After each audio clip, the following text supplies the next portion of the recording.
अस्सलाम वालेकुम वरहमतुल्लाहि वबरकातुहू। जी प्यारे दोस्तों, हकीम तारिक जवेद फ्रॉम फैसलाबाद, अक्सर कुश्ताकार व महर नबातात।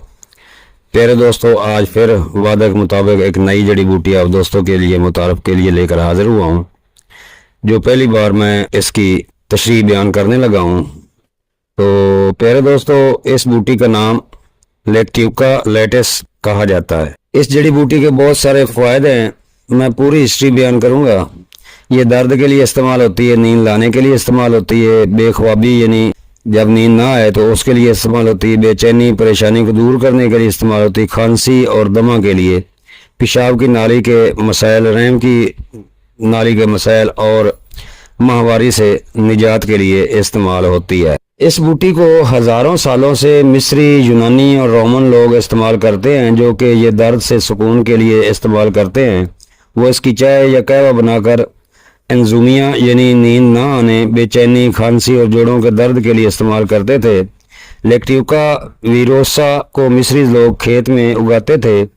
2680 बीसी में मिस्री लोगों ने चुनिंदा तौर पर जंगली लेट्स से इनकी अफजाइश की, जिसमें रसीली पत्तियों मुकद्दस पौधा समझा जाता था और मजहबी तकरीब में इसके इस्तेमाल से जिनसी कुव्वत मुदाफ़त भी इस्तेमाल में लाते थे। मिस्रियों ने तकरीबन 50 AD के करीब यूनानियों पर लेटिस का इस्तेमाल किया, जिन्होंने रूमियों के साथ इनका इश्तराक किया। मुबीना तौर पर रूमी शहनशाह सीजर आगटेस ने अपनी शदीद बीमारी से सेहतयाब होने की वजह से जंगली लेटिस का जुशांदा यानी इन्फ्यूज़न को करार दिया और सेहतयाब होने पर इसके एजाज में एक कुर्बानगाह और मुजस्समा बनाया।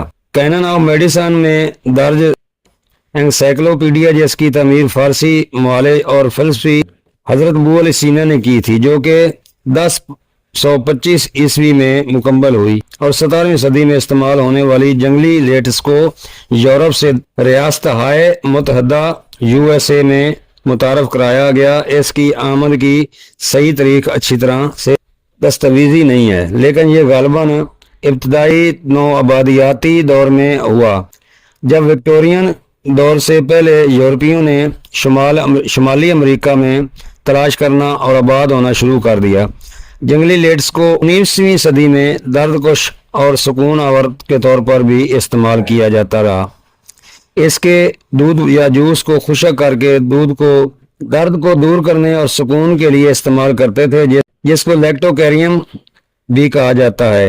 ये गुर्दे की खराबी और दर्दनाक बच्चादानी के वरम के तनाव और अमूमी वरम के लिए इस्तेमाल होता था। तेल, पत्ते, तनों और इसका दूध सूखा दवाइयों के तौर पर इस्तेमाल होता है। पत्ते और तने कहवा के लिए इस्तेमाल होते हैं।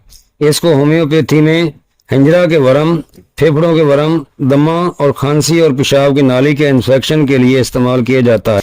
इसको डंडलिन यानी ककरौंदा और कासनी की जड़ के साथ दर्दों और बेख्वाबी, नींद ना आने के लिए इस्तेमाल किया जाता है। प्यारे दोस्तों, नुस्खा को यूँ है कि इसको ल्यूटियस 50 ग्राम और ककरौंदा की जड़ 50 ग्राम और कासनी की जड़ 50 ग्राम, तीनों को हम वजन बारीक पीस लें और 2 रत्ती से 3 रत्ती तक रोज़ाना दूध के साथ इस्तेमाल कराएं।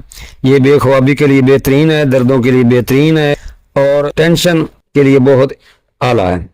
इस बूटी का नाम लेक्ट्यूका लेटिस इसलिए रखा गया क्योंकि इस बूटी को काटने पर दूध निकलता है, जिसे लातीनी ज़बान में लेक्टिस कहते हैं। इस मुनासबत से इस बूटी का नाम लेक्ट्यूका या लेटिस रखा गया। ये कांटेदार पत्तों वाला होता है, जो सर्दी में गंदम या सोयाबीन की फसल में पाया जाता है। इसे जंगली लेटिस या कांटेदार लेटिस प्रिकली भी कहा जाता है, क्योंकि यह काश्त शुदा लेटिस से गहरा तल्लक रखता है और इसके साथ बाम जरखेज है। उसे आम तौर पर ओपियम लेटिस या पुअर मैन ओपियम भी कहा जाता है। तो प्यारे दोस्तों, ये थी नई दरियाफ्त। मैं हकीम तारिक जवेद फ्रॉम फैसलाबाद, पहली बार यूट्यूब की दुनिया में मैंने इसको मुतारफ़ कराया, तर्जमा का किया और इसको इस्तेमाल किया, इसको देखा परखा। तो आप भी दोस्तों इससे फ़ायदा उठाएं। जी प्यारे दोस्तों, इसका ज़्यादा इस्तेमाल नहीं करना चाहिए। ये इसकी अगर फ़ायदे हैं तो नुकसान भी बहुत हैं। ये जल्द में सोजिश पैदा करता है, हामला के लिए ख़तरनाक है।